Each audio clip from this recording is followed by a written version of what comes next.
Welcome back to We on Wild is One. We are glad you're watching. Time now for Pulse. I'm Eric Njoka. Our top stories. President Trump puts out a social media post where he tells Israel that nothing should interfere with Syria's evolution into a prosperous state. Israel has continued to occupy and conduct operations in Syrian territory since last year.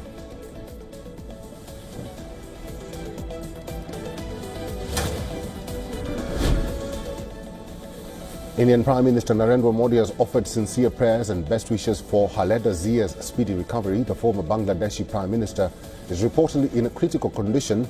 The Prime Minister says that India is ready to extend all possible support.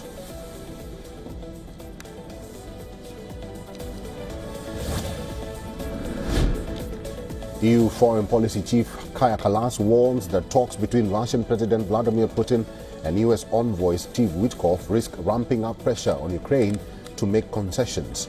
This as the duo is set to hold high-stakes talks in Moscow on Tuesday.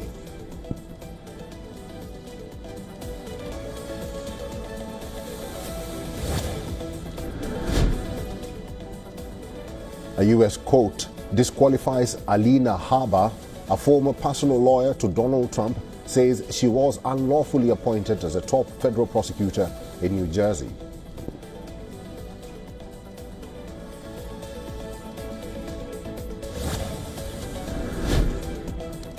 Hong Kong authorities revealed details of substandard netting in residential complex fire. This comes after investigators worked to piece together what led to the catastrophic fire that claimed 151 lives.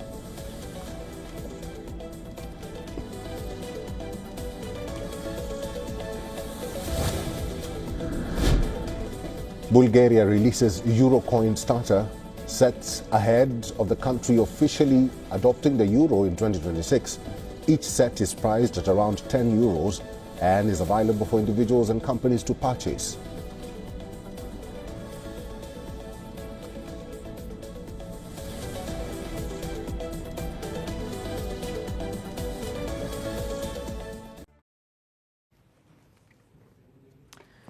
Our next story is from Asia, where climate change is claiming lives. More than 1,100 people have died in two major disasters. One is a cyclone called Senyar.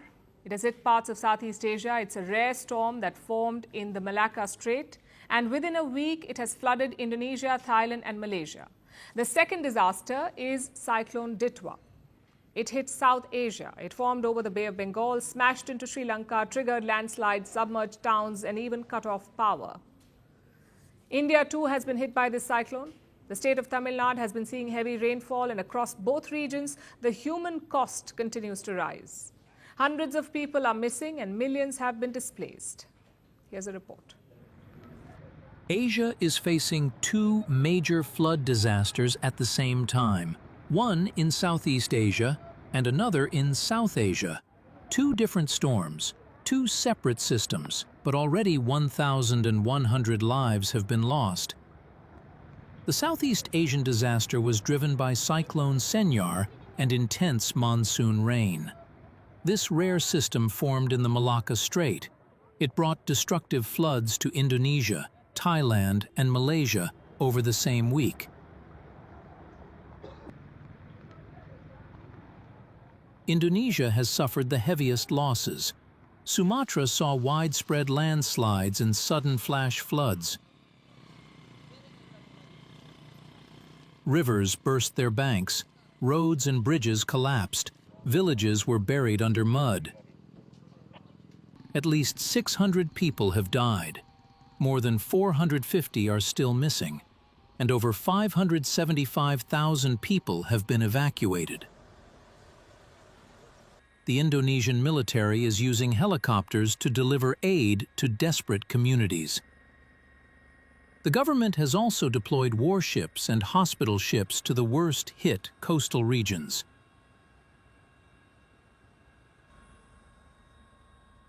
Thailand was also struck by the same system.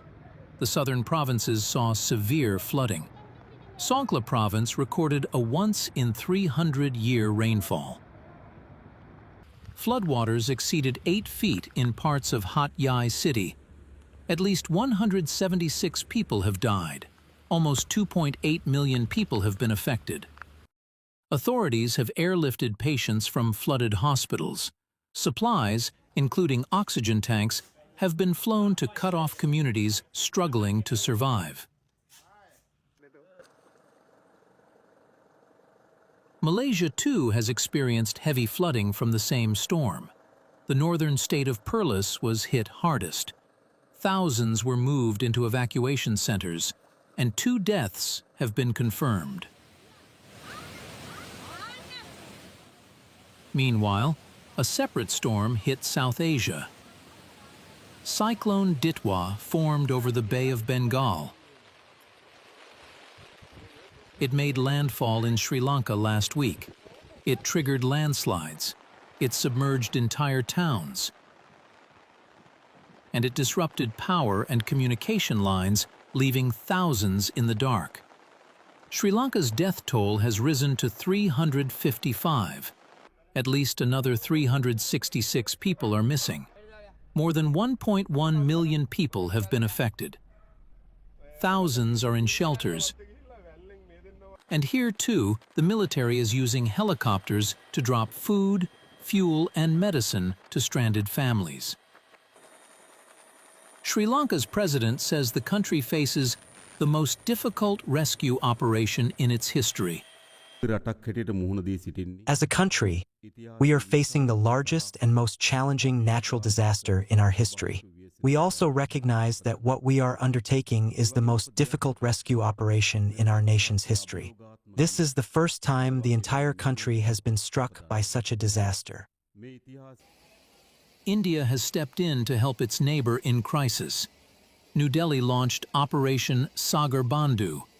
India has delivered relief supplies to Sri Lanka. It has also evacuated its stranded citizens from Colombo and nearby regions. Besides, parts of Tamil Nadu have also faced heavy rain linked to Cyclone Ditwa. South Indian cities like Chennai have reported flooding and flight disruptions. Across Asia, rescue teams are still reaching cut-off areas. Hundreds remain missing. Millions are displaced. The immediate crisis is far from over. And for the survivors, the long road to recovery is only just beginning.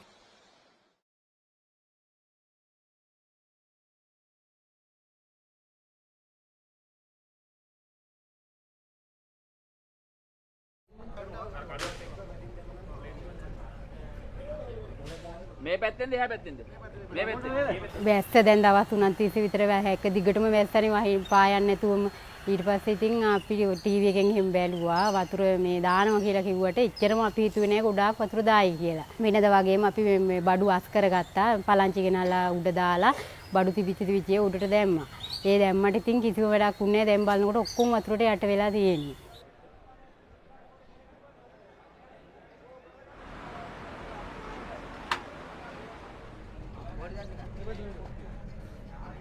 අයියෝ ගන්නේ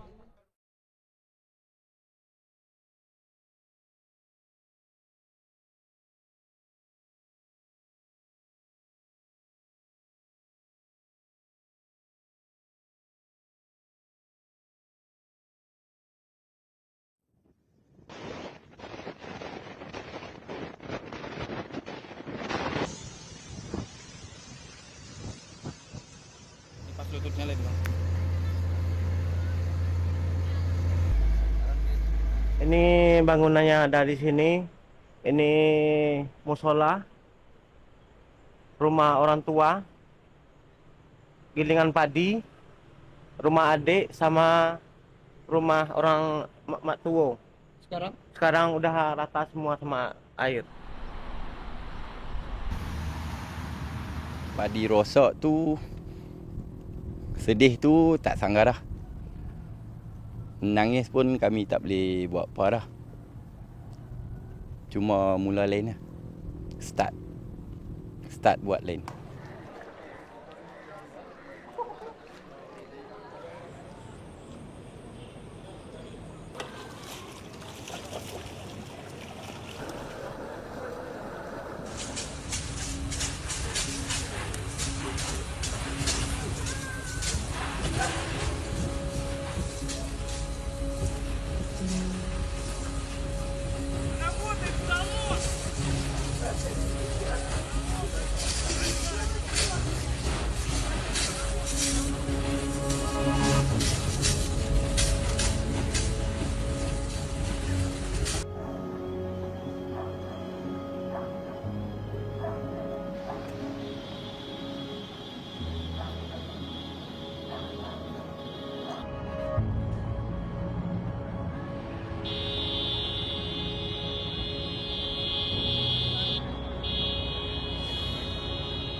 Thousands showed up to the rally like public advocate Jumaane Williams.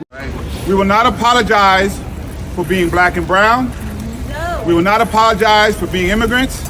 No. We will not apologize for being New Yorkers. No. We will not apologize for stepping up each and every time you come into our city and try to take our neighbors. Right. Comptroller Brad Lander. New Yorkers who show they know what it means to wake up every day in this city with that copper-plated statue in the harbor with instructions for how to be a New Yorker. So one more time, thank you to everybody who showed up yesterday and showed what it looks like to show up as a New Yorker. And I join the call to Commissioner Tisch and to District Attorney Alvin Bragg to drop the charges on yesterday's protesters and to release any of them who continue to be held. Amanda Alexander. Two major protests on Sunday in two different corners of the world. Thousands took to the streets of both Madrid and Manila. The common thread was corruption.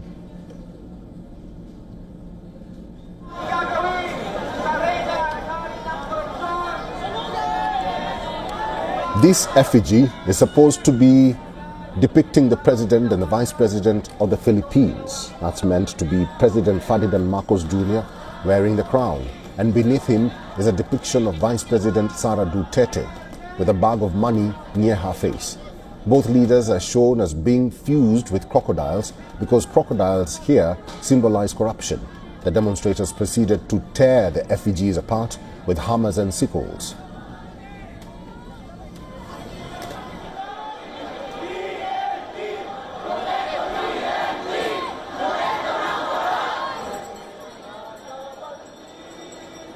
The protest in Manila was organized by left-wing groups and even members of the Roman Catholic clergy.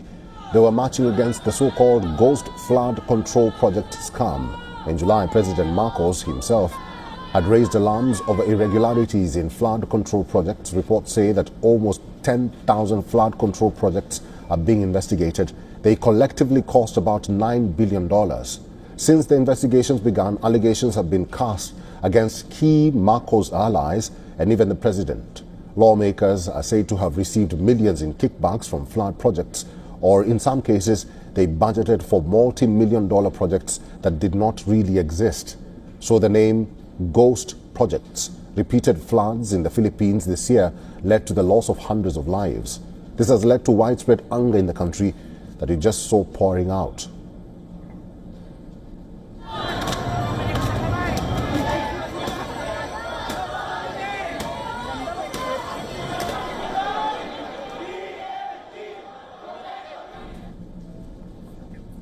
It is a similar story in Spain. Corruption scandals have rocked the government led by Prime Minister Pedro Sanchez. Between 40 to 80,000 people took to the streets of Madrid on Sunday to demonstrate against the Sanchez government. They waved the Spanish flag and demanded that Sanchez be ousted. While there was not any effigies comparable to those in Manila, the Spanish protesters did bring a few banners and posters along.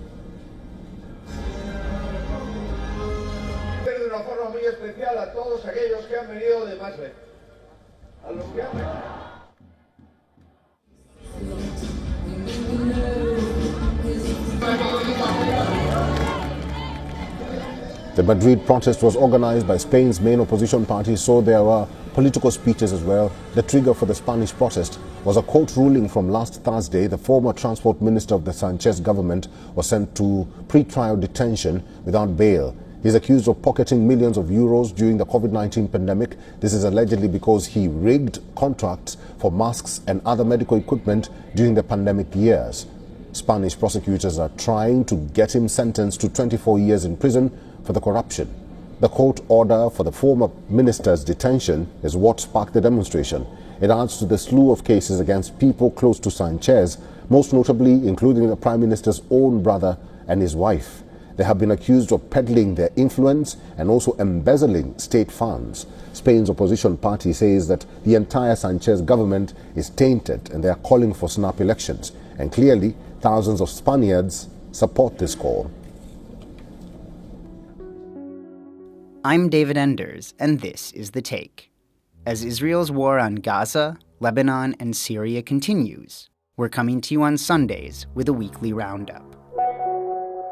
This week, 53 days into a ceasefire, Israel has killed at least 347 Palestinians in Gaza. Israel is expanding the area under its control in Gaza. Israel killed at least 13 people in Syria. Today is Sunday, November 30. Israel has killed more than 70,000 Palestinians in Gaza since October 7, 2023. Israeli troops in Gaza are expanding the area inside the so-called Yellow Line, which demarcates what Israeli soldiers consider an active war zone and a no-go zone for Palestinians. But as Al Jazeera's Ibrahim al-Khalili reported on Thursday, that territory sometimes expands with no warning at all. Across eastern Gaza, the expansion of the Yellow Line has cut deep into residential areas, cutting off families from their homes overnight. What was once a boundary marking where Israeli forces had withdrawn to has become an active military zone. The Mbayid family is one of hundreds forced to flee when Israeli vehicles moved in. When they returned the next day, newly installed barriers placed their home under Israeli control. I left Shujaiya under fire. I was outside the Yellow Line, but the next day, the army moved the blocks forward. When I tried to return, I suddenly found myself inside the line. I was displaced to a place that isn't mine. As the Yellow Line continues to shift, so do the lives of those living near it, forced from one place to another, with no clear path back home. As the ceasefire in Gaza continues, families are relocating the bodies of relatives hastily buried amidst the bombardment. Al Jazeera's Tariq Abu Azoum filed this report on Tuesday. Since the ceasefire began, Gaza's civil defense has been overwhelmed with calls. Families pleading for help to retrieve the bodies they hurriedly laid to rest during days when stepping outside meant risking another life lost. Dr. Ahmed Adela was buried in this destroyed house after he was killed by an Israeli drone strike upon returning from work. His neighbors say there was no way to reach a cemetery, no way to call for help. The courtyard was his temporary resting place until civil defense teams reached his body. Authorities in Gaza say Israel's attacks have left behind at least 9,500 Palestinians still buried beneath the rubble. Lives uncounted, graves unseen, stories unfinished. Families have had to bury their loved ones wherever they could, in alleys, streets and open spaces. Now, these graves stand as a testament for lives and dignity that lost in the war. An Israeli raid in the southern Syrian town of Beit Jin on Friday killed at least 13 people. This is Al Jazeera's Osama bin Javed. Funerals have been held for the victims of one of Israel's deadliest attacks on Syrian territory. Footage released by Israel's military shows soldiers taking positions in civilian homes. 6 soldiers were wounded, as unlike the previous attacks, residents of the village retaliated. Israeli military says it was targeting individuals who planned to attack Israel, but provided no proof. People were sleeping. For hours, first responders couldn't enter the area because of reports that Israeli aircraft were targeting moving objects. The extent of the damage by Israeli drones, helicopters and army became clear in the morning. Some people moved their families to safety. Syria's foreign ministry condemned the attack, saying it amounts to a war crime. Israel has destroyed all of Syria's air defenses and most military capabilities, so the government has limited options to respond. As Syria marks 1 year since the rapid attack by Ahmed al-Shara's forces toppled Bashar al-Assad, the celebrations on Friday turned to anger against Israeli attacks on Syrian territory, which have become more frequent, more brazen, and more violent.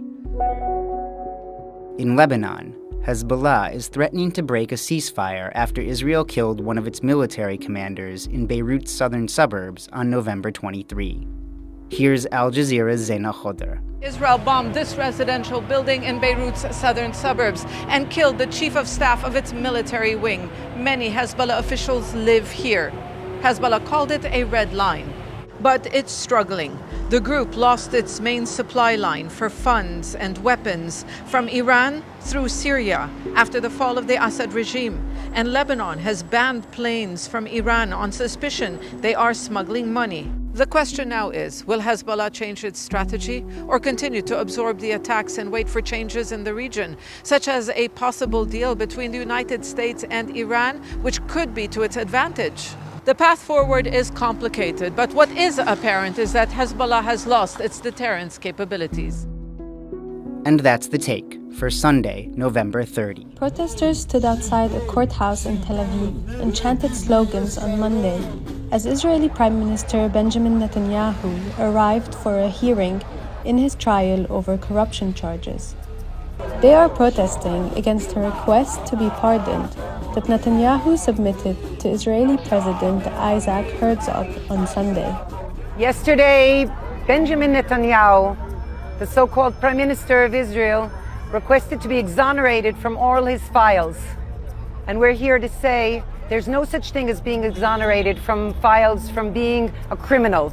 And he is a criminal, and he should be standing on trial just like every other citizen in Israel. Netanyahu claimed it would serve the interests of Israel and the United States, and that his trial was tearing Israeli society apart.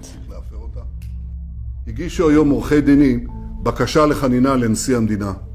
אני מצפה שכל מי שטובת המדינה לנגד עיניו יתמוך בצעד זה. עמדו לנגד עיניי פניותיו החוזרות ונשנות של הנשיא טראמפ לנשיא המדינה. הנשיא טראמפ קרא לסיום מיידי של המשפט כדי שאוכל יחד איתו לקדם ביתר שאת אינטרסים חיוניים המשותפים מישראל ולארצות הברית. מדינת ישראל ניצבת מול אתגרים כבירים ולצידם הזדמנויות אדירות. כדי להדוף את האיומים, כדי לממש את ההזדמנויות, נדרשת אחדות לאומית. המשך המשפט קורע אותנו מבפנים, מעורר מחלקות הזאת, מעצים שסעים. The request comes a few weeks after US President Donald Trump sent a letter to Herzog asking him to exonerate Netanyahu. Hey, I have an idea. Mr. President, why don't you give him a pardon? But under Israeli law, a pardon can only be granted to a person if they are a convicted criminal. We know that Trump is asked to exonerate him, but Trump is not an Israeli. We have a legal system, and according to our legal system, there is no such thing as requesting to cancel your files in the courts without, first of all, being accused. And since he hasn't been accused yet, and we haven't finished the trials, then he can't ask to be exonerated. The cases against the Prime Minister have sparked divisions inside Israeli society. His supporters claim the accusations against him are politically motivated, while his opponents see it as an opportunity to put an end to his political career. אני קורא מפה לנשיא הרצוג. אתה לא יכול לתת לו חנינה בלי הודעה באשמה, הבעת חרטה ופרישה מיידית מהחיים הפוליטיים. Netanyahu faces charges of fraud, bribery, and breach of trust, which he has repeatedly denied. In one case, he and his wife Sarah are accused of accepting more than $260,000 worth of luxury goods in exchange for political favors.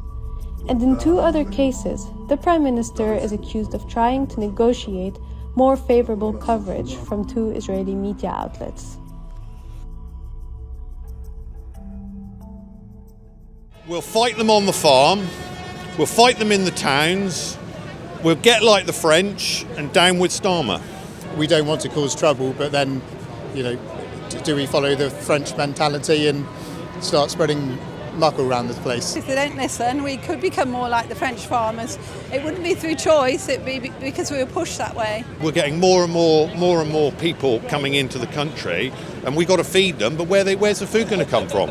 Yes, disrupt to make people listen, but I don't think that we would do anything illegal. My dad's obviously the fourth generation and he won't be able to pass the farm down to me or my brother. My advice to the government is to get some bread and cheese stocked up because this is going to be a long winter. In what way? What do you think? In terms of they're going to go hungry. Why?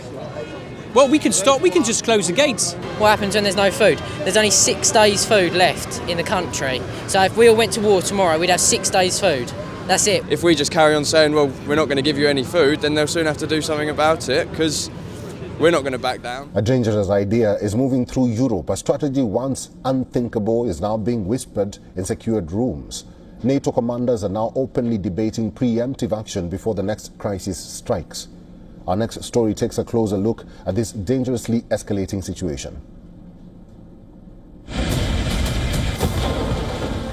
The red line has been breached, not with tanks or rockets, but through cyber sabotage and hybrid aggression. For years, the West blamed Moscow for network paralysis, critical infrastructure failures, election interference. Russia has always denied any role in such acts.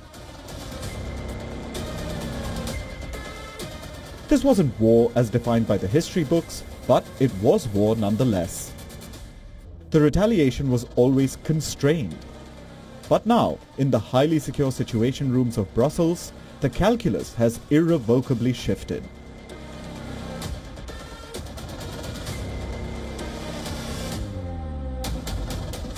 Top European military strategists analyzing the impact of attacks costing nations billions of US dollars in damage have concluded that reactive defense is no longer enough.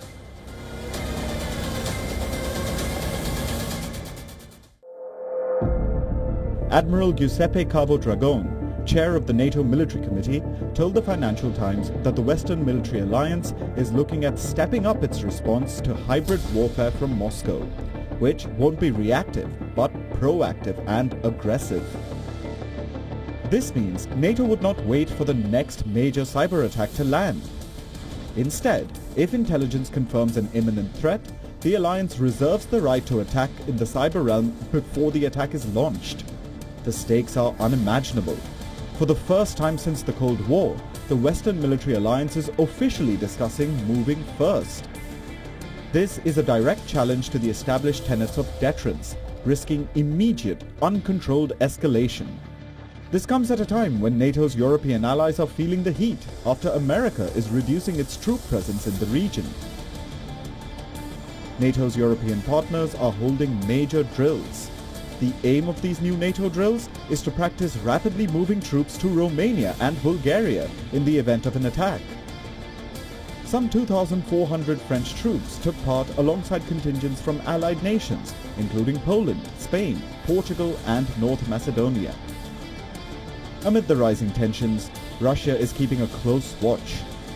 Russia's ambassador to Belgium said that NATO, by intimidating its population with the Kremlin's non-existent plans to attack the alliance countries, has begun preparing for a major war with Russia. Bureau Report, WION. World is One.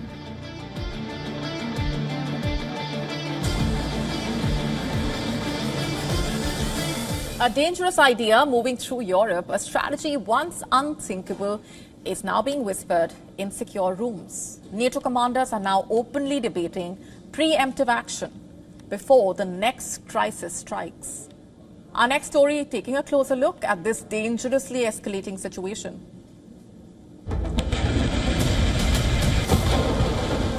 The red line has been breached, not with tanks or rockets, but through cyber sabotage and hybrid aggression. For years, the West blamed Moscow for network paralysis, critical infrastructure failures, election interference. Russia has always denied any role in such acts. This wasn't war as defined by the history books, but it was war nonetheless. The retaliation was always constrained. But now, in the highly secure situation rooms of Brussels, the calculus has irrevocably shifted.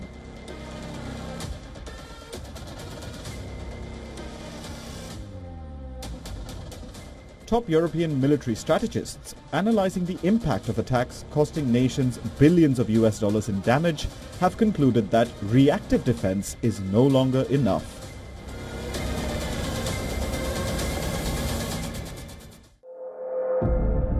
Admiral Giuseppe Cabo Dragone, chair of the NATO Military Committee, told the Financial Times that the Western military alliance is looking at stepping up its response to hybrid warfare from Moscow, which won't be reactive, but proactive and aggressive. This means NATO would not wait for the next major cyber attack to land. Instead, if intelligence confirms an imminent threat, the alliance reserves the right to attack in the cyber realm before the attack is launched. The stakes are unimaginable. For the first time since the Cold War, the Western military alliance is officially discussing moving first. This is a direct challenge to the established tenets of deterrence, risking immediate, uncontrolled escalation. This comes at a time when NATO's European allies are feeling the heat after America is reducing its troop presence in the region. NATO's European partners are holding major drills. The aim of these new NATO drills is to practice rapidly moving troops to Romania and Bulgaria in the event of an attack. Some 2,400 French troops took part alongside contingents from allied nations, including Poland, Spain, Portugal and North Macedonia. Amid the rising tensions, Russia is keeping a close watch.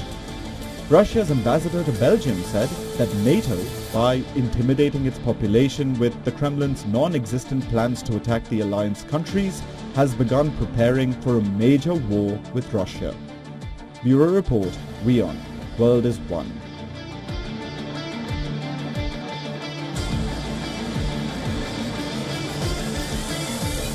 Now from tensions in South America to the crisis in Europe, Germany is racing to prepare for a scenario it once considered unthinkable, a direct military confrontation between NATO and Russia.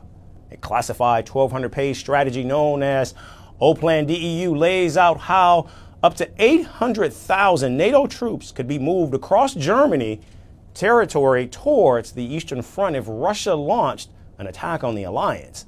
Now, the plan revealed by the Wall Street Journal marks the most serious shift in German defense thinking since the end of the Cold War.